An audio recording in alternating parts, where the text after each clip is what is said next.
Benefits of effective listening. Companies that foster active listening see 25% higher collaboration and productivity. Sales teams that emphasize listening outperform peers by 8%. Companies that have good effective listening, research has shown, have higher up to 20% more profitability, 20% more productivity. Their customer satisfaction is up 81%. Employees are engaged 4.6 times more, and turnover is less by 15%. All right.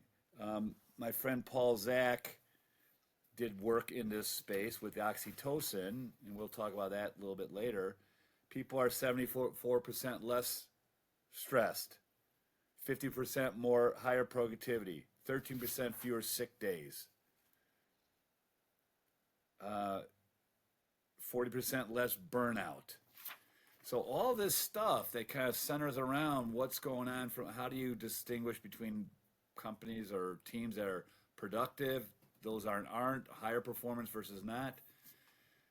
I think one of the underlying links, unifying kind of principles to that is listening, which I never thought about until we read this article, right? This radical listening, and all of a sudden the light bulbs started going off and the connection. I'm like, ooh, there's the aha. And I thought, but what we do and how what we do actually improves the chances of your firm having better listening, more effective listening overall. And what that then translates into is all these statistics. So if you get the listening right, if you get the listening right, everything else is going to be better. Yeah. Well, first of all, why don't we do this, right? What is it that is about us that creates this less effective listening kind of thing? And I think there's a couple things, right? One is the fact that the brain is a predictive machine, okay? So what does that mean? It means that as you're talking, or as I'm talking, your brain is already trying to anticipate what I'm going to say next. Based on what you're hearing, based on my movements, based on my tone, everything.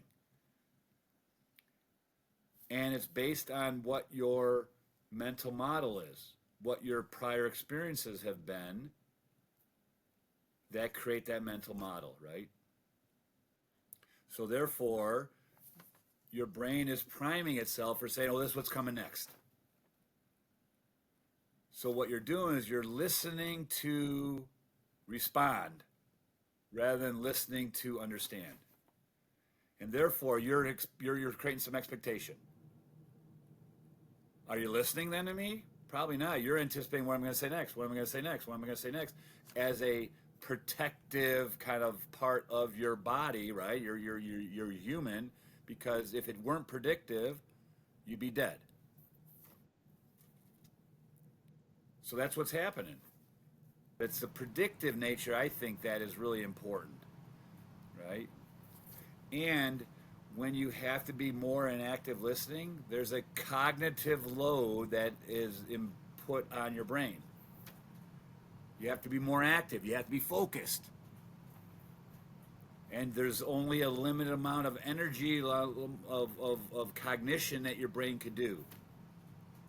And your brain usually wants to preserve as much energy as possible. So it will stay in your default mode, which is basically, hey, I'll just respond automatically to whatever you're saying. The last thing what happens too is that if I respond, if I'm predicting a certain way and you say something that doesn't meet what I'm thinking about, first of all, I'm not going to listen to you necessarily totally, because it doesn't meet what I think is going to happen. And then there's the thing called a prediction error.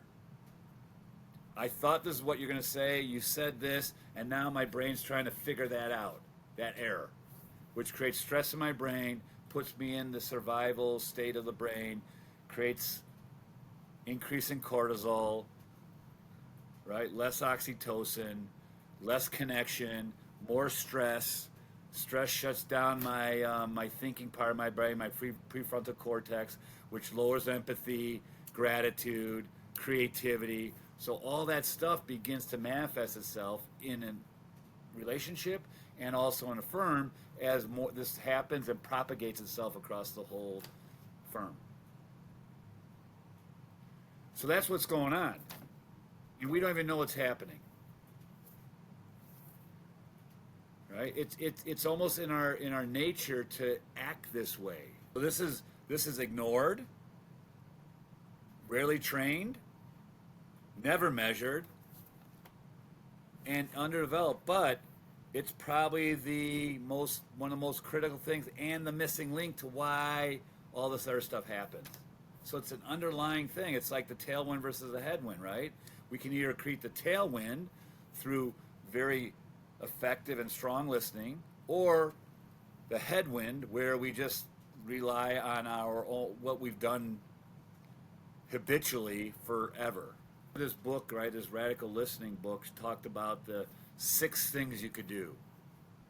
Right, those are hard. They're hard to do because you have these habits, these routines that have been created for decades, perhaps, depending on how old you are, that have created these deep paths in your brain related to how you react to certain things when you're listening. Okay? So you got to overcome those. And this idea of overcoming is called neuroplasticity, right? Learning, or through your experiences, you remap your brain. But it takes time, it takes practice. So you got to be intentional about what you do. So those listings of things, people list, here's what you got to do this, do this, do this. It's hard to do. I think, and I believe, and I think we do, that there's this platform out there, this training platform that's scientifically based that allows you to do that easily. You know what it's called? Improv. Yeah, you know, yeah. Yeah, it's called improv. And that's what improv does. And in fact, if you look at the history of improv and where it got started, way back in the 1920s, 1930s, it was down by the University of Illinois Chicago, right in the center of Chicago, at a place called Hull House. Right? We talked about this, right? It was a settlement house where people immigrated to Chicago. They would go there for resources, socialization, and a place to kind of drop their kids off when they had to do things, go to work, whatever it be. Viola Spolin, who was a theater person and also a social worker, said, how the heck do I integrate all these kids and have them start to work together? So she came up with called Theater Games, which eventually, through her son who saw this, started Second City, became Improv. So the birthplace of Improv started in Chicago. But it's all about human connections, about listening, about being in the moment, and to allow yourself to overcome some of these restrictions, some of these filters, some of these primings, what we talked about, and connect with people. Allow the oxytocin to flow instead of the cortisol. Allow us to synchronize our heartbeats, our minds, which you're finding now through active listening, creates that connection. Right? So that's why so improv is a perfect vehicle to do this, and yet for the longest time when I say improv, what do people think? Funny man school. Hey, funny man school, like my wife used to say, Kim said. Hey, how's Funny Man School when I was going to Second City? But I saw the power of this thing in a broader sense in terms of development of people, development of your professional kind of skill set. And we don't practice this. We don't go to listening school. It's created through our life, through these defaults. We become protective. We have the priming, right? We have the predict, and it becomes more of a protection mechanism rather than kind of an opening myself up mechanism. So we got to redo it, right? You have certain ways that you listen, and it's by just this unintentional kind of ways of things. So sometimes it's not even our fault. But what it does, it creates all these issues within the firm. And like I said, if you get it right, it's the underlying kind of um, um, principle, the linkage between all this stuff and making it right gets you success. All those statistics will come through. And if you don't, it's just the opposite, right? Higher turnover, less engagement, less profitability, less customer engagement, less joy within the firm. All that stuff happens, and you don't even know what's happening. And I do believe that this issue, what they call listening, or it's part of your culture, and we've talked about this, scales in an organization, especially startups, as you get started, exponentially because of how interactions grow. So pairwise interactions grow exponentially as you add people. But the operational issues of a firm grow linearly. So initially you don't even see the problem. Yeah, what's the problem? Nothing's going on, right? But underneath the surface, this stuff is brewing. It's brewing. And then at a certain point in time, it starts to kind of move exponentially up, and then starts to become the bigger issue and the limiting force in your ability to continue to scale, continue to do well.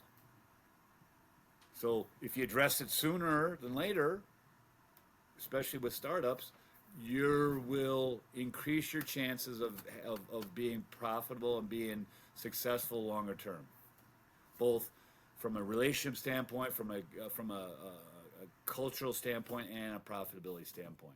But what happens is we ignore it. So now these firms have this ingrained way of operating with each other. It's hard to change then. That's why culture is so hard to change. Part of it is how our relationships have grown and developed together. And think about this. Let's give an example. I walk into a meeting, right? And you're there, we're all there, and I give out certain ways I respond to things. And it may be just very innocent. And we talk about this idea of yeah, but. How does that manifest itself? You'll say an idea, and immediately we either freeze up, we don't say anything, or we say why it won't work. We find reasons why it won't work. The yeah, but. Think about as that begins to develop and we start to develop this relationship, my brain, when I hear yeah, but, it immediately kind of gets defensive.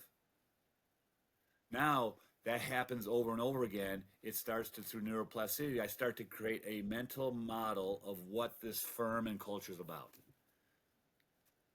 Now, next meeting, a few months later, as we start to get together, my brain is already priming me for that for that experience. So cortisol is already spiking. I'm already getting defensive. So when we go into that meeting, less connections, less creativity, less innovation, those kind of things. And then you think about that, now I bring that to other people within the company. You bring that to other people, and now that begins to propagate. And then there's a certain point in time when people say, how did we get here? How did our culture become this? Why can't we scale?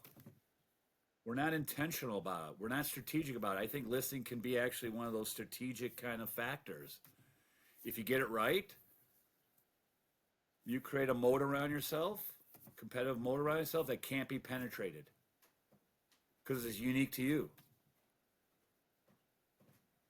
Tough thing is it's hard to measure. Right? You say, hey, if you say, hey guys, when you come in, we're gonna make sure that we're better listeners. It was like, come on, all that soft, squishy, feely stuff. Screw it, man. Let's go out there and let's make that widget and let's get out there and kill it. So let's talk about that, right? So you know, Paul Zach, a friend of ours, we've done some work with him. He's a neuroscientist from Claremont University, but also has a founder of what's called Immersion Neuroscience firm.